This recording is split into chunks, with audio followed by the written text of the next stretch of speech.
So this is the barn I'm renting. Just got a chalk floor. It was a cattle building. We are putting pallets underneath to stop any moisture coming up through the chalk, and increase airflow. But these are vented bags, as you can see. So this is kind of part seasoned cord, the lengths. We then process it down. The cord is nearly a year old, and then it will go in here for 6 months, 6 to 8 months. I mean, back stuff, you know, we did 2 or 3 months ago. So, yep. And we've got I'm going to finish off this row, and then I might try and do one more row. But I'm going to struggle to turn in there, so I might start filling out the back. But yeah, they're drying quite well. It's nice and breezy in here. Great deal of battery left on my camera. I didn't bring a spare, but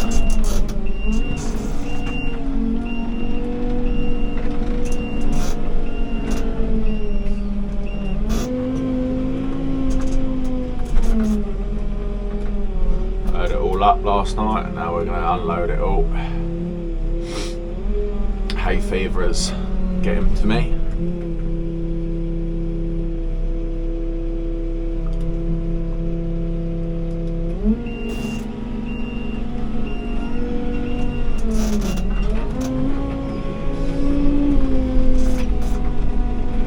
So as I was saying, I might struggle to turn in doing one more.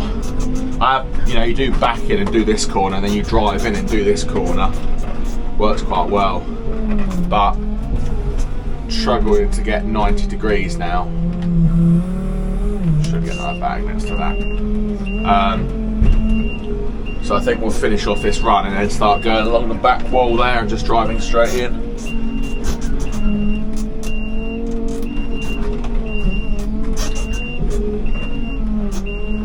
Merlot is a hire machine.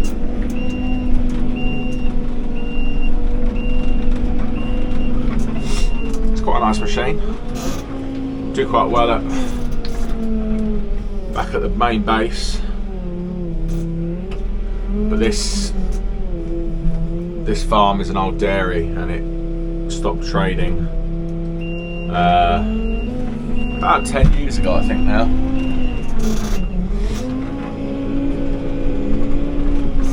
But this is just like their calf shed, or birthing shed, and it was just straw floor on top of this chalk, and it's sealed down quite well. It's absolutely solid, but I just don't want any moisture coming up through the bags, so that's why it's on pallets. This bump's a bit horrible.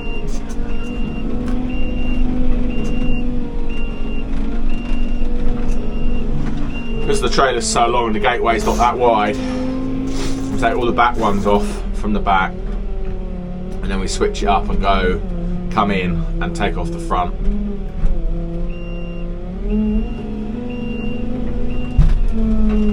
I've had a few comments asking why I'm putting wood in these bags. I thought I would explain it further. You see them lines? That is ventilation.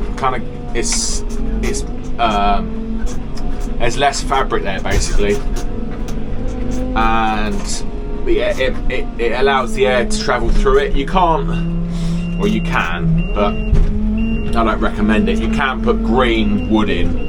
I mean, you can put green ash in, but I wouldn't put anything else in there because I reckon you would get a bit of mould.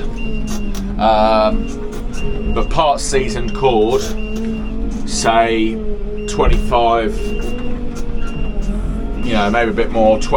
I think we were processing this stuff the other day and it was coming in at like 27, 28%. So once it's split now, that will soon drop down below 20%, ready to burn. There's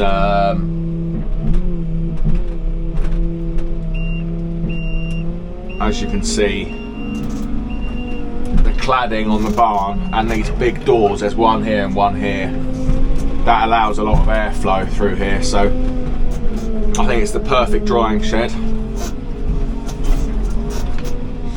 And I'm going to plan to rent this every year now, if I can.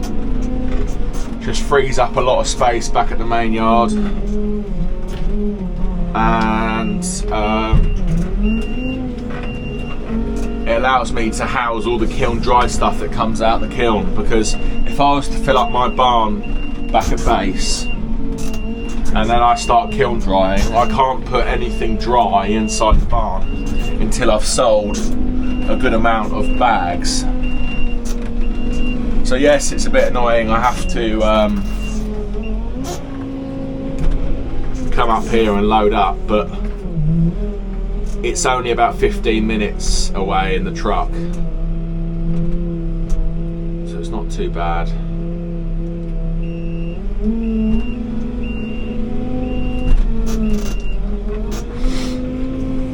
I am really considering about getting a little crane for the back of my grafter, and then I can either load up with this, if it's just 1 or 2 bags, I can just pull up and crane them straight onto the grafter.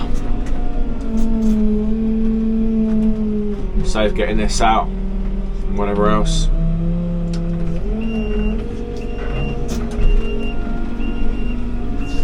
But as I said the other day, I think we're up to about 550. The packs of bags, they come in packs of 250, and we've nearly finished. We're about 2/3 of the way through the second pack, but I did get about 130 bags returned by customers, so which is really good of them. I like to recycle. As long as you don't drag them too far, you can use them multiple years. They do stretch a little bit, but I'm saving, well, I think this year they're about £3.20 a bag. I bought 1,000, so they're only going up as well. I mean, I remember the first year I bought them, they were £2.20, so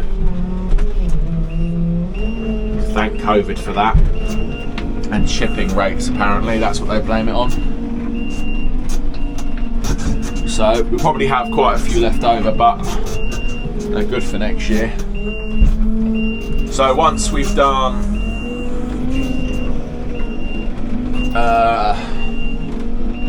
the 250 packs, that's obviously 500, and then we've got 130, that makes 630, and that is all come up here, apart from about 60 bags back at base, but I'll likely move them up here. So this is the seasoned barn, and then the other barn is the kiln dried barn. So this is what we've been up to. If we have no interruptions, we can quite easily do 60 bags in a day. Like today, we should finish unloading this about 9:30. We'll go back and we'll process another 54 bags, or 53 bags maybe I should say, put them on the truck and get back up here this evening and unload another one. Time is ticking now. Oh my lord, lots of beeps. Time's ticking now, and I really would like to get the barn filled up and just forget about it and let it season.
see, we've filled up that face and I've decided to start coming in here.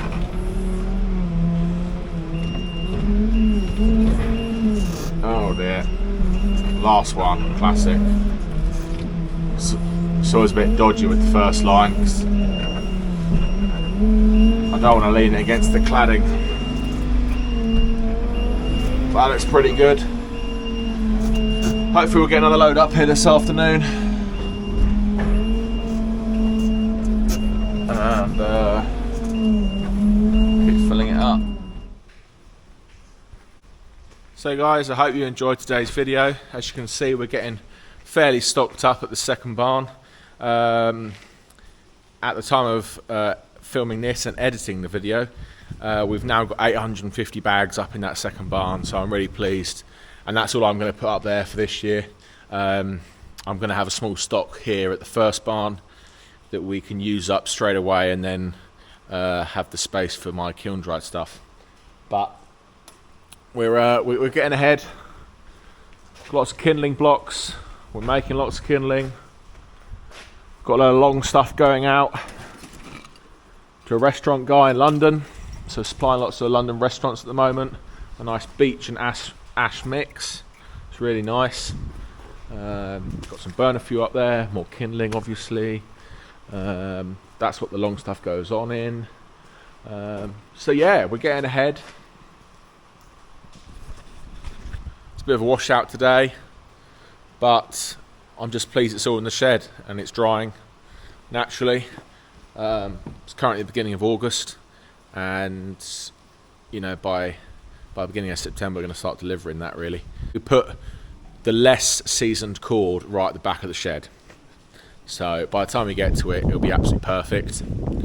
I'm hoping it's going to last a bit longer this year, up until Christmas at least, just to take some pressure off the kiln, because it was really mad last year and we had any improvements yet. But we are going to improve the efficiency of the kiln. I've got a few ideas. I know I haven't bought too much to the kiln. It works. Didn't work as well as I thought it would, but last year when I was super busy, I didn't have time to change it. It was still working well, really, for what it was, but I'm trying to get ahead on the timber, and I'm going to make an improvement to the kiln, so I bring that to the channel. I will also do a video on the channel changing the factory to a different length setting. So obviously this stuff is all 30 centimetres and all my firewood is cut to 24 centimetres, just to accommodate a lot of stoves in this area. A lot of people have smaller stoves. 23 to 24 is what I cut to. So we'll do a video on that. It's not a very quick job. It takes about half an hour. It's all right. What I do is I change it over and tend to do 3-4, maybe a week's processing, and then I switch it back to firewood setting, and it's not so much of a hassle. I didn't actually think I'll be changing the size very often, or at all for that matter. So I had this new customer come along and he wanted longer for the big pizza ovens in London, which is fine. I can do it. It just means changing the setting. So we'll change the setting on another video. And if you guys think about getting the 400 or the whole factory, that will show you how to do it. It does cut multiple lengths, which is very handy. But yeah, I hope you guys enjoyed this video. Seeing what stock we've got or building up, it's definitely going to take some pressure off. But this kindling smells lovely. If only YouTube did smell-o-vision. Really is nice. But thanks for watching, guys. Hope you enjoyed the video once again, and if I'm lucky enough, I'll see you on the next one. Cheers.